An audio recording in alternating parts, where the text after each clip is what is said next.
ఒడ్లు వచ్చి 15 రోజులు అయినాయి. ఎండి బాగా పొలం మీద తాగిన ఒడ్లు ఇలా 15 రోజులు ఎవరు దిక్కు దర్యాది ఎవరు లేకుండా ఆఫ్ చేసుకుంటా అన్ని ఒక్కసారి పెడతామని అవన్నీ తడిసి మొత్తం ముద్దలు అయినాయి. మా పరిస్థితి ఏంది ఇప్పుడు ఇది మొత్తం రాసి తిరిగాలంటే ఎవడెత్తాడు? డబుల్ పని కాదా రైతులకు? ఎవరైనా రైతులుగా ఆదుకుంటారా? రైతు అంటే లెక్కే లేకుండా అయిపోయింది.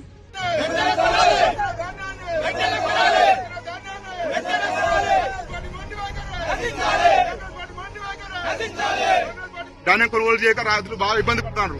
వెంటనే గవర్నమెంట్ స్పందించి ధాన్యాన్ని కొనుగోలు చేసి సహకరించాలి. మిల్లర్లు సిండికేట్ అయ్యి మమ్మల్ని ఇబ్బంది పెడతారు. అధికారులు మిల్లర్లు అందరు సిండికేట్ అయ్యి మమ్మల్ని ఇబ్బంది పెడతారు.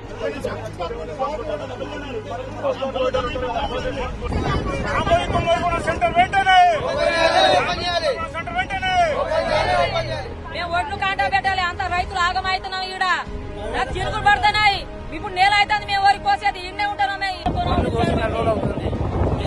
సెంటర్ ఓపెన్ కాలేదు. 4 సార్లు ఓపెన్ అయినాయి. ఆల్రెడీ కాంటలు ఎక్కడెక్కడ అయినాయి. ఇప్పుడు ఎక్కడెక్కడ ఒడ్లు తడిసి ముద్దయి ఏ గతి లేక మాకు చాలా అవసరం పడుతున్నాం. కనీసం ఇవాళ రేపట్ల దయదలిసి మా మీద ఈ ఒడ్లను సెంటర్లను ఓపెన్ చేయాలని కోరుతున్నారు. ఇప్పుడు అకాలంగా వర్షం కొట్టి రాళ్లవన వాటితోటి మొత్తం వర్షం కారణంగా మా వరంతా కింద పడ్డది. మొత్తం నష్టం అయిపోయింది. వడ్లు మొత్తం రాలిపోయినాయి. ఇప్పుడు కోసుకుందామంటే కోసే పరిస్థితి లేదు.